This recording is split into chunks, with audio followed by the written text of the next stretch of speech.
এই যুবক আর এই যুবতী মর্তধামে কি পাপ করেছিল মহারাজ?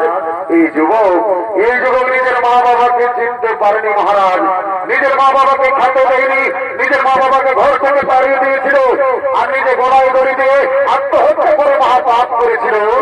আর এই যুবতী কি পাপ করেছিল চিত্রগুপ্ত মহারাজ?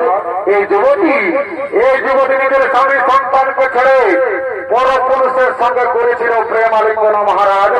আমি যে শ্বশুর শাশুড়ি তাকেও খাতে দেয়নি।